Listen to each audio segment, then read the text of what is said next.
नमस्कार, आप सुन रहे हैं रेडियो हिंदुस्तान और मैं हूं आपके साथ आरजे अंजू। रेडियो धर्म गंगा में आज जानिए कि श्री कृष्ण जी की 56 भोग का क्या रहस्य है। भगवान को लगाए जाने वाले भोग की बड़ी महिमा है। इनके लिए 56 प्रकार के व्यंजन परोसे जाते हैं, जिसे 56 भोग कहा जाता है। ये भोग रसगुल्ले से शुरू होकर दही, चावल, पूरी, पापड़ आदि से होते हुए इलायची पर जाकर खत्म होता है। अष्टपहर भोजन करने वाले बाल कृष्ण भगवान को अर्पित किए जाने वाले 56 भोग के पीछे कई रोचक कथाएं हैं। ऐसा कहा जाता है कि यशोदा जी बाल कृष्ण को एक दिन में अष्टपहर भोजन कराती थीं, अर्थात बाल कृष्ण 8 बार भोजन करते थे। जब इंद्र के प्रकोप से सारे व्रज को बचाने के लिए भगवान श्री कृष्ण ने गोवर्धन पर्वत को उठाया था, तब लगातार 7 दिन तक भगवान ने अन्न जल ग्रहण नहीं किया। 8वें दिन जब भगवान ने देखा कि अब इंद्र की वर्षा बंद हो गई है, तो उन्होंने सभी ब्रजवासियों को गोवर्धन पर्वत से बाहर निकल जाने को कहा। तब दिन में 8 प्रहर भोजन करने वाले व्रज के नंदलाल कन्हैया का लगातार 7 दिन तक भूखा रहना उनके व्रजवासियों और मैया यशोदा के लिए बड़ा कष्टप्रद हुआ। भगवान के प्रति अपनी अनन्य श्रद्धा भक्ति दिखाते हुए सभी व्रजवासियों सहित यशोदा जी ने 7 दिन और अष्टपहर के हिसाब से 56 व्यंजनों का भोग बालकृष्ण को लगाया।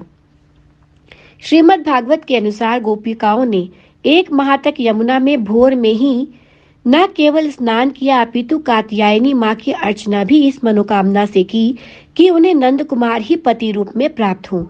श्री कृष्ण ने उनकी मनोकामना पूर्ति की सहमति दे दी। व्रत समाप्ति और मनोकामना पूर्ण होने के उपलक्ष्य में ही उद्यापन स्वरूप गोपिकाओं ने 56 भोग का आयोजन किया। ऐसा भी कहा जाता है कि गोलोक में भगवान श्री कृष्ण राधिका जी के साथ एक दिव्य कमल पर विराजते हैं। उस कमल की 3 परतें होती हैं। प्रथम परत में 8, दूसरी में 16 और तीसरी में 32 पंखुड़ियां होती हैं।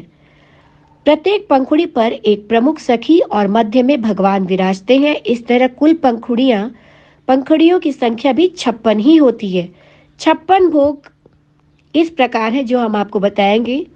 भक्त यानी कि भात, सूप यानी कि दाल, प्रलेह मतलब चटनी, सदिका कढ़ी, दधी शाकजा यानी कि दही शाक की कढ़ी, सीखरिणी यानी कि सीखरन, अवलेह यानी कि शरबत, बालका यानी कि बाटी, इक्षु खेरणी यानी मुरब्बा, त्रिकोण यानी कि शर्करा युक्त, बटक यानी कि बड़ा, मधु शीर्षक यानी कि मठरी, फेनिका अर्थात फेनी, परिष्टाश्च अर्थात पूरी, शतपत्र यानी कि खजला, सधिद्रक घेवर, चक्राम अर्थात मालपुआ, चिल्डिका यानी कि चोला, सुधा कुंडलिका यानी कि जलेबी, धृतपुर अर्थात मेसू, वायुपुर मतलब रसगुल्ला, चंद्रकला यानी कि पगी हुई, दधी अर्थात महारायता, स्थूली यानी कि थूली,